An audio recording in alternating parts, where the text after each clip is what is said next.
todos por permitirnos que estas humildes voces se puedan expresar y, bueno, interactuar de alguna manera entre ustedes y nosotros. Están las redes sociales, hablemos un poco en Facebook, en Instagram y también a través del canal de YouTube Franny Alfaro 59. Allí pueden ver todos los programas o aquellos que venimos o que vamos a ir subiendo inmediatamente que estén en el aire.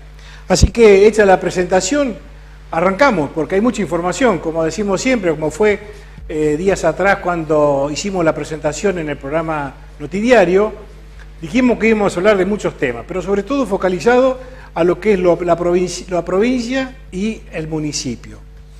Y uno de los primeros temas que aparece con mucha fuerza es la interna del radicalismo, que hace poquitos días, sí, prácticamente una semana, el domingo pasado, se han elegido nuevas autoridades a nivel nacional en algunos distritos, Capital Federal, Provincia de Buenos Aires, que de alguna manera empiezan a elegir sus autoridades, Córdoba, Entre Ríos, empiezan a elegir aquellos representantes que, de acuerdo a la Carta Orgánica, tendrán su legitimidad por el tiempo que esto lo determine. Esto se celebra porque es muy importante que los partidos políticos, a través de sus cartas orgánicas, sus plataformas legalmente constituidas, puedan periódicamente renovar sus autoridades y traerle aire nuevo a las conducciones políticas de cada uno de los partidos que forman la República Argentina. También hay que decirlo que hay otros que a dedo ponen o sacan dirigentes políticos y después, lamentablemente, se comportan de esa manera cuando tienen que relacionarse, ya sea a través de la función pública o a través de los medios de comunicación. La dedocracia sigue vigente en algunos de ellos. Por lo general son menos, pero siguen vigentes. Rápidamente hacemos un paneo de lo que fue a nivel nacional, porque aparece con mucha fuerza una figura que bueno, habrá que irla viendo, observando, analizándola, de acuerdo a cómo se va moviendo. Y uno de ellos es Martín Lustó. Martín Lustó, con su grupo, con su estructura partidaria que se llama Evolución, en Capital Federal arrasó 90 a 10, es decir, 9-1. Esto marca una tendencia en Capital Federal porque, bueno, siempre se ha dicho que Capital Federal muchas veces pone presidentes y de alguna manera esto marca una tendencia. Pero lo cierto es que también a nivel provincial, a nivel de otras provincias, en Córdoba, el grupo que tenía Martín Lustó no gana, y sí gana Negri con su grupo de gente. Por lo tanto, si vemos en términos generales, Martín Lustó ha hecho una buena performance a nivel nacional, teniendo un caudal de voto, su grupo, importante. Entonces, la reflexión es qué va a pasar con el resto de los posibles candidatos presidenciales que a partir de este momento comienzan a tejer estructuras para ir formando estas alianzas que, de acuerdo a cómo se vayan construyendo, tendrán hincapié o harán pie en las pasos. Entonces, lo que se observa es que Martín Lustó aparentemente aparecería como un presidenciable, también otro sería Cornejo, que es presidente del partido, pero también hay una figura que está pivoteando y que tiene mucho asidero en Capital Federal, que es Horacio Rodríguez Larreta. Entonces, el radicalismo tiene una importante tarea a futuro, antes del 2023, de ir definiendo algunas cuestiones. Y bueno, como yo siempre digo, me gusta hacer preguntas, me gusta preguntar, y si no tengo al interlocutor, trato de responderme yo solo. Pero seguramente que en el transcurso de los días Invitaremos a algún referente del Partido Radical para que venga y nos cuente acerca de estas preguntas que yo las voy a formular ahora y que si quiere la contesta y si no nosotros lo vamos a contestar de acuerdo a nuestra perspectiva o nuestra mirada de la realidad que se vive en la Unión Cívica Radical. La primera de estas preguntas es ¿cuál es el rol que tiene la Unión Cívica Radical a partir de cara a la sociedad? ¿Sí? ¿Cuál es el rol que va a jugar el radicalismo de cara a la sociedad? Bueno, se me ocurren muchas respuestas, pero vamos a esperar cuando tengamos la visita de algún dirigente que la pueda explicar, que la pueda responder. Otra es cuál es la actitud del radicalismo frente al PRO. El PRO es este partido que tiene una fuerte influencia en Capital Federal, provincia de Buenos Aires, pero no más allá de eso. Fuerte en algunos distritos, pero en realidad el grueso lo aporta la Unión Cívica Radical a nivel país. Una vez escuchándolo a Lustó en un Zoom, que tuve la posibilidad de participar, él decía que la Unión Cívica Radical tiene que ser la columna vertebral sobre la cual se construye o se edifica esta alianza denominada Cambiemos o Juntos por el Cambio, pero que además le agregaba, tiene que ser el corazón, porque le tiene que dar pasión a esta estructura, y tiene que ser la cabeza, porque le tiene que dar inteligencia a este armado. ¿Qué es lo que estaba diciendo? Que no solamente tiene que ser quien aporte los fiscales, quien aporte las estructuras partidarias, posibles candidatos a nivel distrital, sino que sumarse a una necesidad de construir una alternativa que sea viable, no solo para ocupar cargos legislativos, sino para ocupar cargos ejecutivos. Entonces, es un gran desafío que tiene este partido, y bueno, allí la respuesta, que esperemos que algún dirigente la pueda hacer, me quite estas dudas que tengo, que las voy a plantear ahora. ¿Cuál será la actitud? Decía yo. ¿Será dócil? Me pregunto. ¿Será sumisa frente al PRO? ¿Será entreguista? Es decir, hagan ustedes lo que quieran, nosotros venimos detrás. ¿Servil? ¿Rupturista?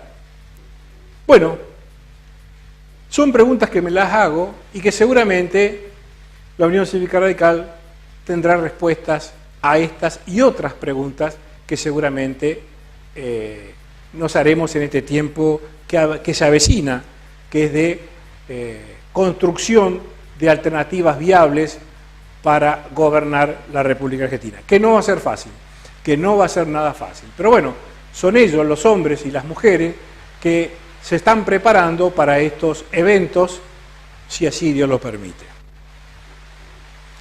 Este es el análisis que estamos haciendo desde este humilde lugar, ¿no? Y ha tomado centralidad, como decía anteriormente, quizás por los medios de comunicaciones nacionales, donde permanentemente están apareciendo Lustó, Cornejo, Larreta y otros, que de alguna manera están vislumbrando este 2023. Mucha gente se dice, pero si todavía estamos en el 2021, ¿por qué pensar en el 2023? Y justamente, porque como hay tiempo, hay que armar estructuras que permitan la gobernabilidad cuando se llegue. ¿Qué es lo que sucede habitualmente? La intención es ganar y luego vemos cómo gobernamos. Y así nos va.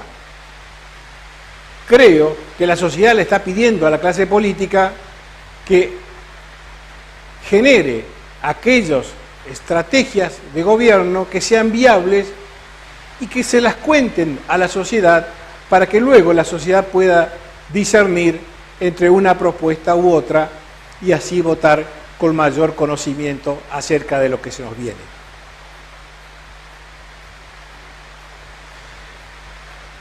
También es importante en este momento de análisis y de mirar hacia el interior para luego mirar hacia afuera en la construcción de las alianzas, con quién uno puede trabajar, cuáles son los aliados que se puede construir y cuáles son aquellos que seguramente te van a traicionar. Porque cuando uno está en política, sabe que existen las alianzas, pero también existen las traiciones. Y esto, basta mirar lo que ha sucedido en la historia argentina y hay cientos de ejemplos. Uno que fue emblemático y que permanentemente está siendo puesto a consideración de la gente a través de los medios de comunicación es lo que Sergio Massa decía antes de sumarse al Frente de Todos. Si el señor director lo tiene al video, vamos a ver, es muy cortito, una entrevista que le hace Viale, que le hacen a él en un programa de televisión.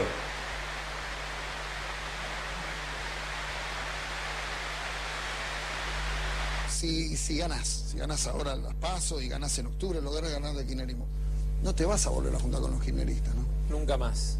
Para mí es una etapa terminada. De verdad. Superada. Porque yo ya escuché, absolutamente. Ya hay antecedentes de cuando hicieron las testimoniales, todo. No. No volvés. No, ya está, ya fue para mí.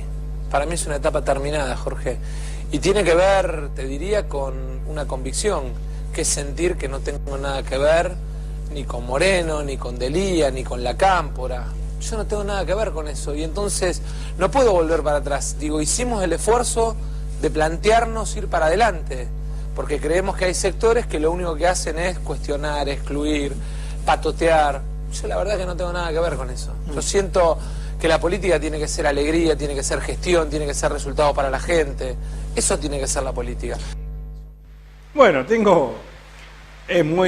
lamentablemente es dramático, es patético el posicionamiento que él tiene frente a las preguntas que le hace Jorge Rial, ¿no? Tengo una frase que lo explica perfectamente y dice: tengo estos principios, si no te gustan, tengo otros. Y esta es una leyenda urbana que la expresó Groucho Marx, un neozelandés, y que decía lo siguiente, que salió en un periódico de la época de 1873. Decía: estos son mis principios, si no te gusta, tengo otros, ¿no? O si no te gustan, los cambio por otros. ¿Sí? Se fue modificando de acuerdo al paso del tiempo y cómo esta frase quedaba perfectamente o encajaba perfectamente en los discursos de algunos políticos, ¿no? Si tengo estos principios, si no te gustan, tengo otros, ¿no? Y en este caso aparece una foto que quiero ponerla a consideración de ustedes, también de una persona ya en el radicalismo, en el cual, luchador él, pero sobre todo su padre, padre de la democracia, el 83 en adelante, y que de pronto nos sorprende con un acercamiento y que, bueno, de alguna manera marca esta tendencia de algunos políticos donde dejan algunos principios y se suman a la voluntad de otros. Es Ricardo Alfonsín con el presidente cuando fue nombrado embajador en España.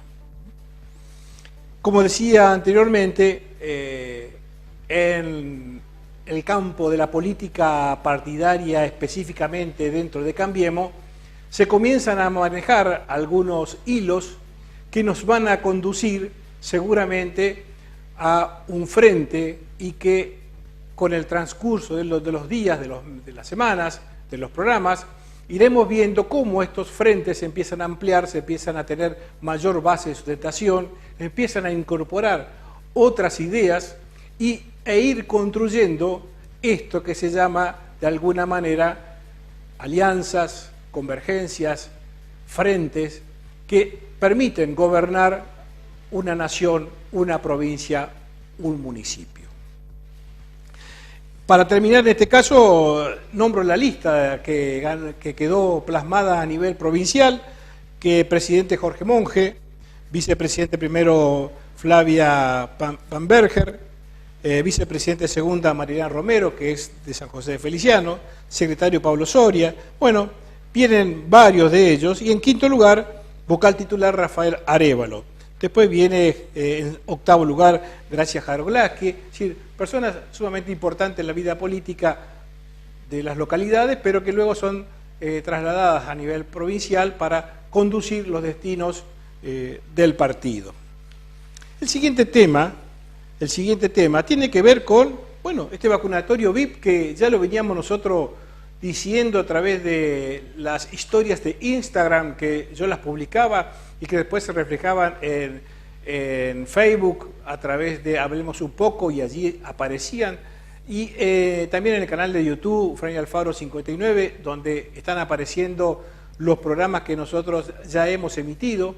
Es decir, estábamos haciendo visible a estas cuestiones del vacunatorio VIP, porque de alguna manera adelantarse a la vacunación cuando no te corresponde tenía en ese momento ribetes escandalosos y ahora legales, ¿no? Porque hay una denuncia penal contra la legisladora Moreno por justamente vacunarse cuando no le correspondía, cuando no estaba dentro de los esenciales, y que de alguna manera ella, su marido, sus hijos y amigas y amigos participaron de una vacunación que en Feliciano, en el programa de Hernán Godoy, se explayó, se difundió y permanentemente se está mencionando, porque tenemos que tomar conciencia que no es una vivada criolla que yo me vacune antes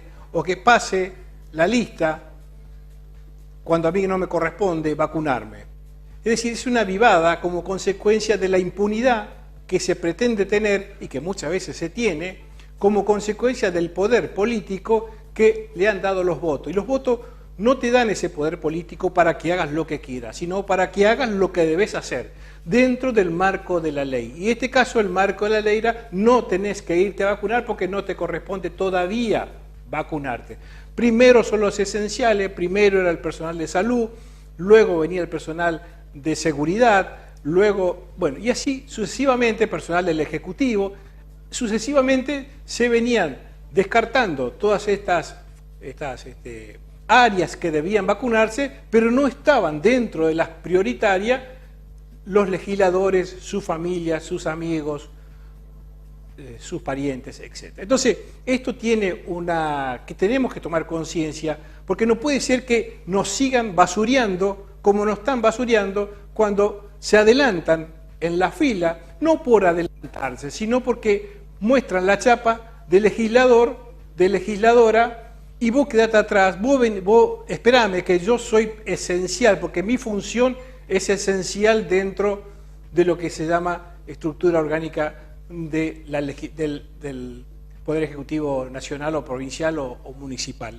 Entonces, ¿qué viene a consideración de esto? Que desde hace muchísimo tiempo varios periódicos a nivel provincial y periodistas a nivel local, en este caso Hernán era una voz muy fuerte, muy crítica en este tema, empezaron a tomar la información que pensaba aparecer cuentaagota de los listados que fueron apareciendo y que en Ricardo David, el programa que tiene vía periodismo, lo publicitó. Nosotros sacamos algunas de esas imágenes, la hemos posteado durante un buen tiempo y no aparecieron los nombres oficiales o dados por la ministra de Salud, Sonia Velázquez. ¿Qué dice Sonia Velázquez? Que protege los datos personales y no da la información que la prensa necesita para poder informar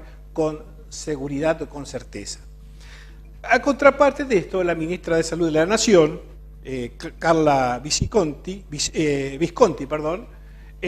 con fecha 26 de febrero del 2021, emite una resolución, la 712, en el cual, en uno de sus artículos, artículo 6, dice: el listado del personal estratégico vacunado bajo la presente tendrá carácter público y será puesto a disposición para quienes lo utilicen, para quienes lo necesiten. Entonces, por un lado está la ministra a nivel nacional diciendo bajo una resolución que son públicos y que quedan a disposición de quienes lo necesitan, y en Entre Ríos la ministra Sonia Velázquez dice: no, no son públicos, quedan resguardados bajo 7 llaves. La pregunta es, ¿qué esconde? Si prácticamente se ha conocido el listado de las personas. El problema es que si se conoce oficialmente, se habilita la posibilidad de ir judicialmente contra estas personas. Entonces, para evitar juicios como consecuencia de un acto indebido, resguarda la identidad oficial y, por supuesto, nos manejamos siempre con trascendidos y de esta manera es muy difícil poner en un expediente algo cuando uno no está completamente seguro. Entonces, esto es lo que está sucediendo en Entre Ríos, esto es fruto de la decisión de Bordet, el gobernador de la provincia, esto es fruto de la decisión de la ministra de Salud, Sonia Velázquez, y bueno, somos nosotros, en este caso un humilde programa de televisión y los diferentes programas a nivel provincial y local, quienes hacemos visible esto que quiere ser invisible a los ojos de los ciudadanos de Entre Ríos. El tercer tema, y ya con esto terminamos este monólogo, pero si bien este tema es muy importante, tiene que ver con, bueno, los 75 aniversarios del golpe militar, fechado, por supuesto, fechado en marzo, el 24 de marzo de 1976. Pero si solamente nos quedamos con este hecho histórico, nos estaría faltando parte de una realidad. Y por eso yo siempre digo, la realidad hay que mirarla con diferentes prismas que te dan diferentes colores acerca de lo que estaba observando. Porque si no, el relato, venga de quien venga, tiñe la verdad sobre un hecho que todos los argentinos necesitamos conocerlo y en profundidad.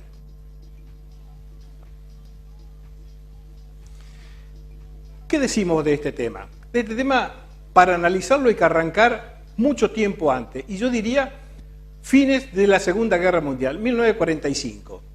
¿Qué pasa en el mundo? El mundo se divide en dos grandes bloques, entre Oriente y Occidente, entre la Unión de Repúblicas Socialistas Soviéticas en aquella época y la OTAN como consecuencia del Tratado del Atlántico Norte, que involucraba al resto de los países no comunistas bajo el dominio hegemónico de los Estados Unidos.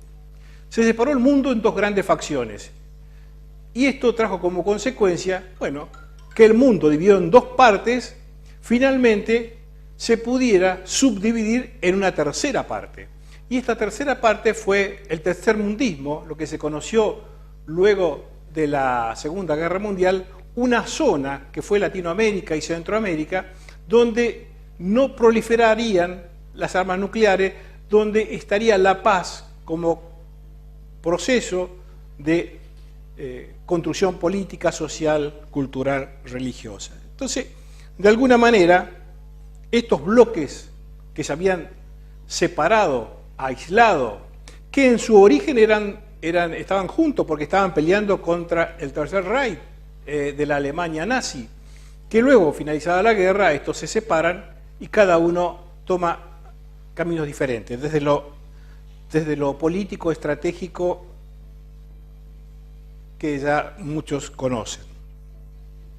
Entonces, este tercer movimiento, que era el tercermundista, que tenía su relación en lo político, en lo religioso, en lo cultural, en lo social, fue tomando fuerza a medida que las potencias se iban acercando, se iban alejando de los conflictos que se iban generando dentro de este nuevo escenario que acabo de mencionar. Hay un hecho que marca de alguna manera un acercamiento ocasional de Argentina con respecto a un país. Y es que Argentina en esa época, luego de asumir Perón, a los pocos días de asumir Perón a la presidencia, en el 46, se produce una situación bélica con Gran Bretaña. Y Gran Bretaña tiene su aliado estratégico Estados Unidos. Y queda Argentina de alguna manera huérfana de este padre neoliberal, capitalista, Estados Unidos, y en este caso Rusia ve con ojos la posibilidad de acercarse estratégicamente hacia Argentina. Ya lo venía haciendo desde lo político en Centroamérica. Es decir, la Unión Soviética venía de alguna manera, poco a poco, acercarse cada vez más hacia Centroamérica, pero no a Latinoamérica, que posteriormente lo hace. Entonces, ¿qué estaba pasando aquí? Había una relación de la Unión Soviética de Estado a Estado, con respecto al Estado argentino, pero también había una relación política, geoestratégica, de aquellos organismos que no pertenecían al Estado y que de alguna manera generaban estos acercamientos, estos puentes por debajo de la mesa. Y esto era el Partido Comunista Soviético y sus homólogos en esta parte de la región. Es así que con la muerte de Stalin, el 5 de marzo de 1953, que muere a los 74 años, algunos dicen envenenados, otros dicen por vejez, etcétera, etcétera. Lo cierto es que a la muerte de Stalin lo reemplaza Nikita Khrushchev. Entonces, ¿qué hace este nuevo presidente? Se acerca de alguna manera, pero desde el punto de vista comercial y político, a esta parte del continente americano que de alguna manera se lo había alejado o no tenido en cuenta en materia de política económica. Y es así que comienzan a aparecer los movimientos guerrilleros en Latinoamérica, y uno de ellos, el Movimiento de Liberación Nacional Tupac Amaru, en la década del 60 hasta el 70, cuyo principal representante fue José Mujica, y que fundó, luego de los 80, el partido Frente Amplio, con una orientación marxista. Fue presidente, fue un gran presidente, fue un gran demócrata, luego de haber dejado las armas y asumir sus responsabilidades democráticas en el campo de la disputa electoral. Otro frente ya en Nicaragua se llamó Frente Sandinista de Liberación Nacional, tuvo su origen en el 1961 y el líder de aquella época, Nicolás Calderón Sandino, y el actual presidente Daniel Ortega, también con una fuerte influencia marxista-leninista.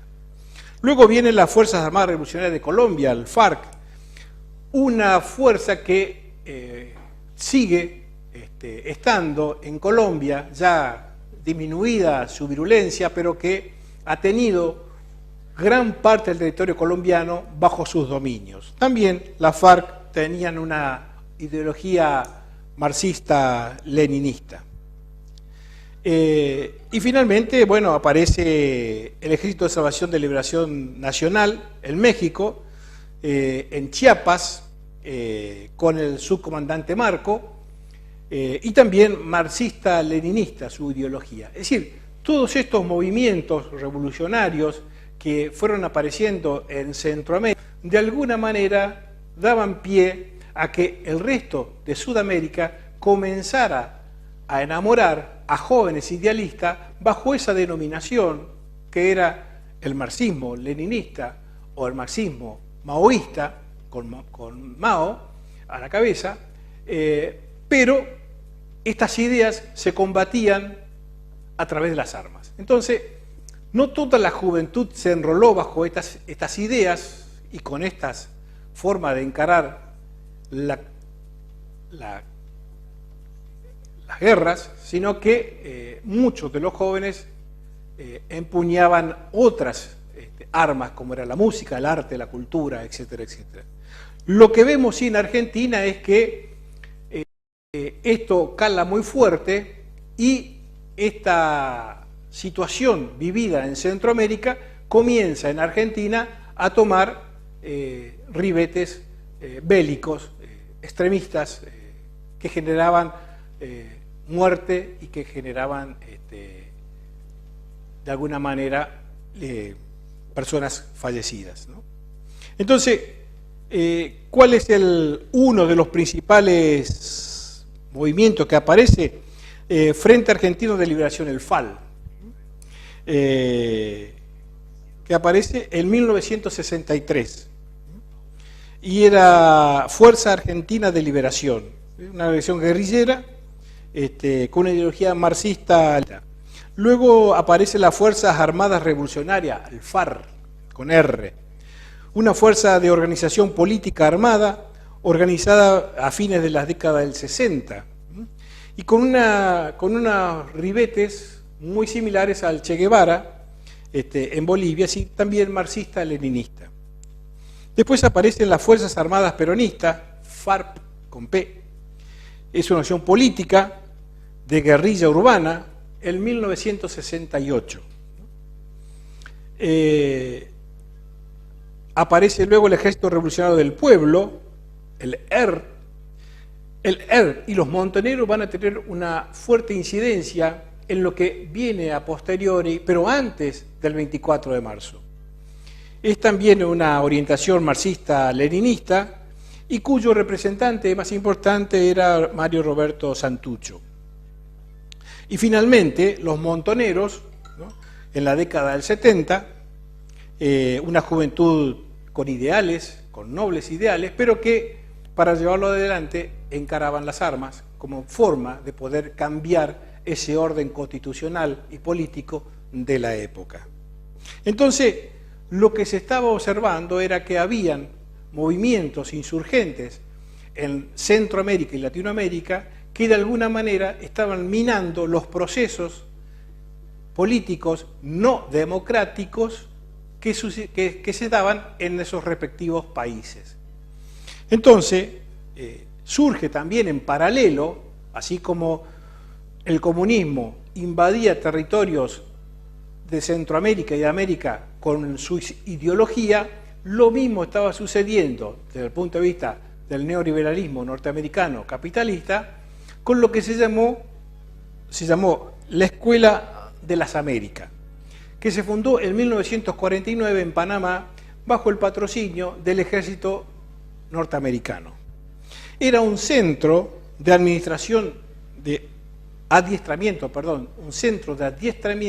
militar latinoamericano para aquellos militares de toda Latinoamérica que se quisieran preparar, capacitar en determinados departamentos, por decirlo de alguna manera, porque en principio hubieron 3 grandes departamentos que esta Escuela de las Américas tenía para que la gente se capacitara. Después se ampliaron en otros, pero luego algunos.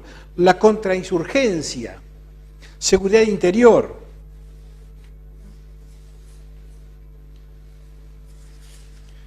Ya lo seguimos, ¿no? La inteligencia militar, guerras irregulares, operaciones en selva, etc. Es decir, había también por parte de los norteamericanos una especie de escuela de formación de dirigentes, en el caso eran todos todos militares, para combatir aquello que se venía gestando desde las ideologías marxista-leninista, maoísta. ¿Quién estaba a cargo de estas ideologías en el campo de las escuelas de las Américas? Bueno, uno de ellos, el secretario de Estado Henry Kissinger, funcionario que vino a Argentina innumerables veces, seguramente para adiestrar, para bajar línea a quienes gobernaban de manera de facto a nuestro país.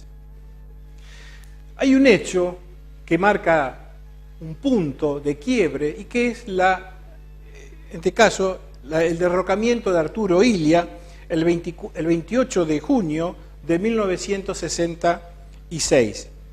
Y continúa allí una espiral de gobiernos de facto que de alguna manera estos habían proscripto al peronismo, el peronismo no podía competir en las elecciones y estos gobiernos de facto se iban sucediendo unos a otros. Finalmente,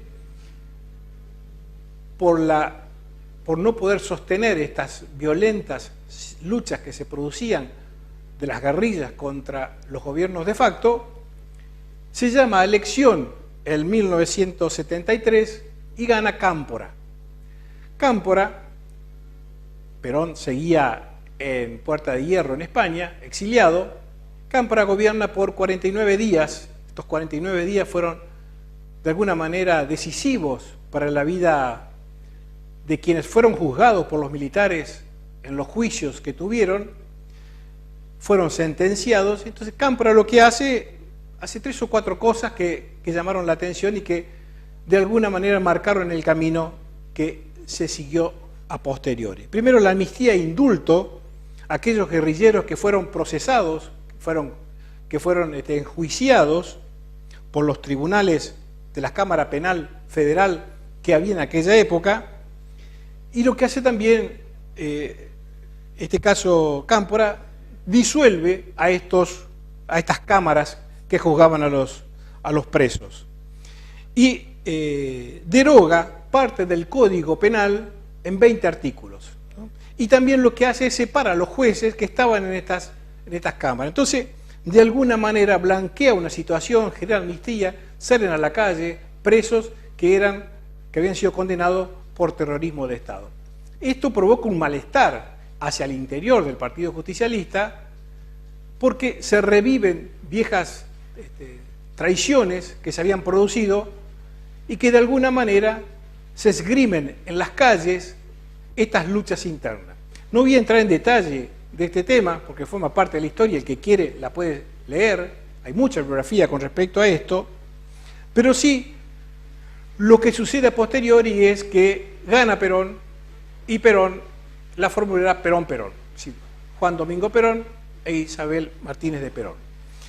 Con Isabel Martínez y con Perón viene una persona que después comienza a tener una fuerte incidencia en la vida personal de Isabel Perón, que es López Rega.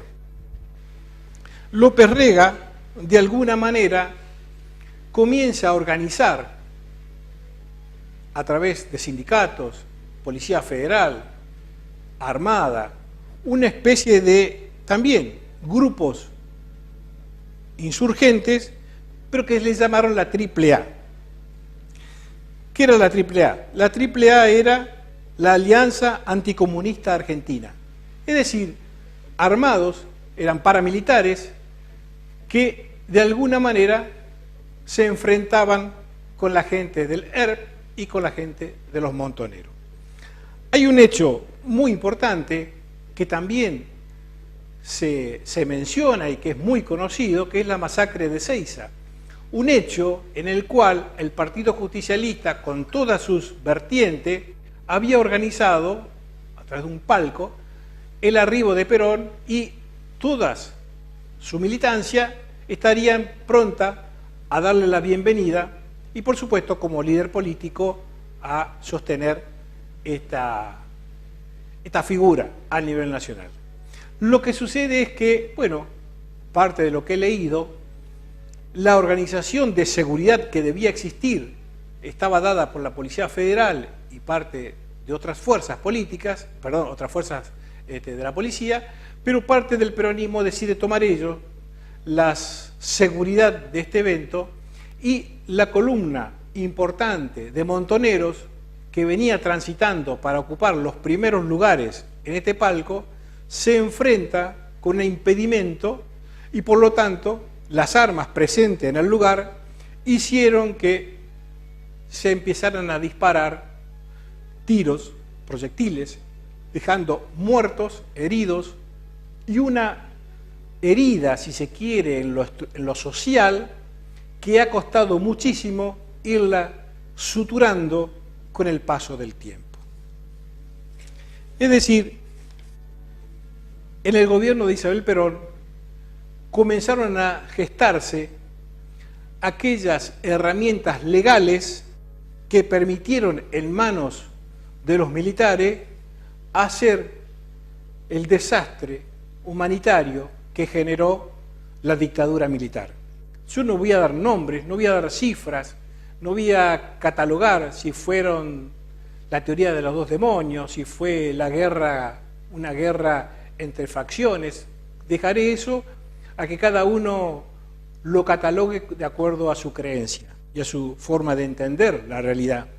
Acá están los decretos, son 3 Y el cuarto decreto, que es el decreto S número 261, en el cual se explicita a través de la presidencia de la Nación de Isabel Perón, acá están los firmantes, el exterminio de las fuerzas, neutralizar, dice, y aniquilar el accionar de elementos subversivos que actúan en la provincia de Tucumán. Bueno, son 9 artículos, está en internet, yo lo bajé de internet, así que cualquiera lo puede ver. Firma este decreto la presidenta de la Nación, Estela Martínez de Perón. Bueno, hay varios, dentro de eso está López Rega, ministro de Bienestar Social, etcétera, etcétera. Es decir, una norma legal que habilitaba a que el ejército comenzara un proceso de neutralización y o exterminio, ¿no? En manos de los militares era una jugada muy dura, muy difícil, de que no se saliera de los cabales que el decreto pedía, aunque el decreto decía aniquilar. Después viene el decreto 2070/75, pero el que llama la atención es el 2772/75, en su artículo, en el visto y en el artículo 1, que también habla de aniquilar.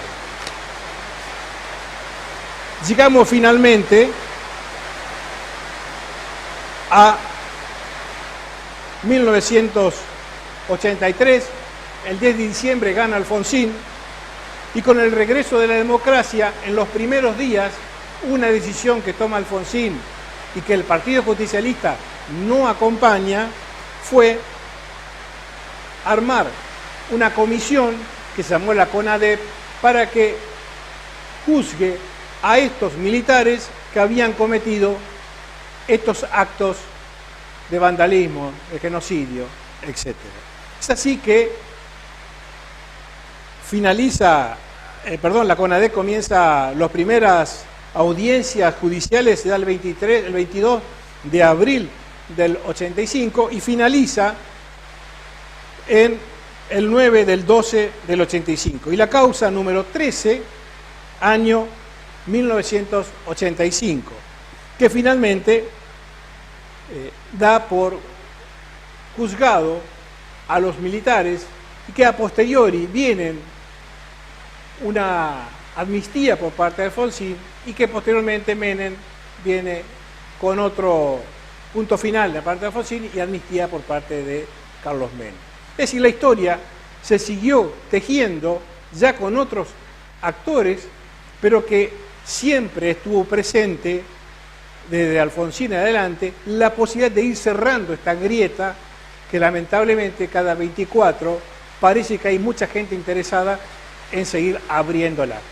Con un video, si el señor director lo dispone, vamos a ir cerrando este bloque.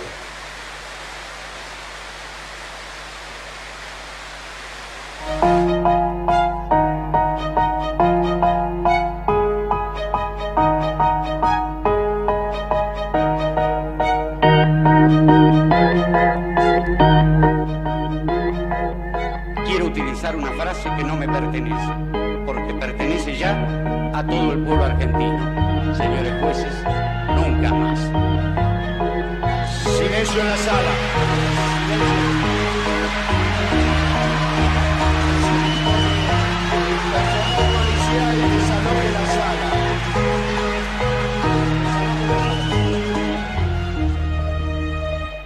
Yo nací del vientre de una madre grande. Crecí en las entrañas de un pueblo pequeño. Tuve la fortuna más vasta del mundo en una alcancía con forma de cerdo. Disparé a la luna con un tirachinas una noche amarga, sedienta de leche. Me costó trabajo distinguir la vida, en algunos casos, de la misma muerte. ¿Qué serás, pequeña, cuando te hagas grande? ¿Qué serás, pequeña?, me decía la gente. Aún no alcanzaba ni el metro de altura y ya contestaba: quiero ser valiente.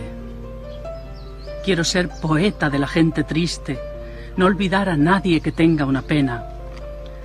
Crecí en las entrañas de un pueblo pequeño y nací del vientre de una madre buena. No olvido los lodos en los que he remado.